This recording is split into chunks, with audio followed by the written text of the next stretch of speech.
দেশের 25তম প্রধান বিচারপতি হিসেবে শপথ নিলেন সৈয়দ রেফাত আহমেদ। বঙ্গভবনে বিচার বিভাগের নতুন অভিভাবককে শপথ পড়ান রাষ্ট্রপতি মোহাম্মদ শাহাবুদ্দিন। পরে শপথ নেন উপদেষ্টা সুপ্রদীপ চাকমা এবং বিধান রঞ্জন রায়। দেশের বাইরে থেকে ফিরলে এরপর শপথ নেবেন আরেক উপদেষ্টা ফারুকি আজম।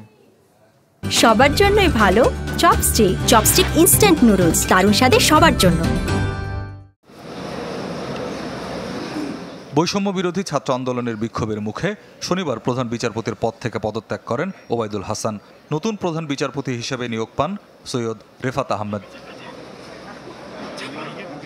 রোববার দুপুরে বঙ্গভবনের দরবার হলে দেশের 25তম প্রধান বিচারপতিকে শপথ পড়ান রাষ্ট্রপতি মোহাম্মদ শাহাবুদ্দিন।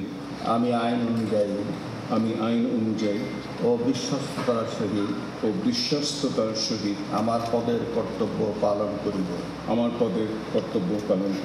এরপর শপথ বইতে সই করেন বিচারপতি সৈয়দ রেফাত আহমেদ।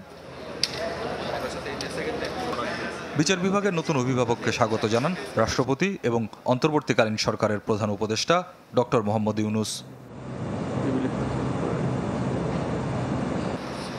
এরপর শপথ নেন অন্তর্বর্তীকালীন সরকারের দুই উপদেষ্টা বিধান রঞ্জন রায় ও সুপ্রদীপ চাকমা। পরে গোপনীয়তার শপথ নেন তারা।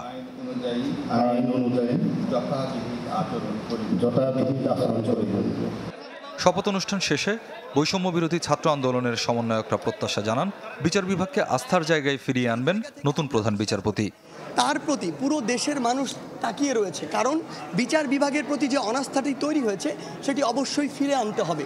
সেই জায়গা থেকে আমরা বিশ্বাস করি তিনি পুরো বাংলাদেশের মানুষের এই আস্থার প্রতিদানটি দিবেন এবং পুরো বাংলাদেশে এই বিচার ব্যবস্থাটি আর কোনো রাজনৈতিক আদর্শের ভিত্তিতে নয়, আর কোনো দলাদলির ভিত্তিতে নয়, কিংবা আর কোনো মতাদর্শের ভিত্তিতে নয়, বরং যেটি সত্য, যেটি ন্যায়সঙ্গত এবং যেটি আইনগতভাবে ঠিক, সেটির ভিত্তিতে বাংলাদেশের বিচার ব্যবস্থা চলবে। এই প্রজন্মকে যারা বিশ্বাস করতে পারবে, এই প্রজন্মকে যারা রিড করতে পারবে, এই প্রজন্মের চাওয়াকে এবং বিচার ব্যবস্থাকে যারা জনমুখী করতে পারবে, তাদের মধ্যে বর্তমান যিনি আজকে শপথ নিয়েছেন তিনি তার মধ্যে অন্যতম।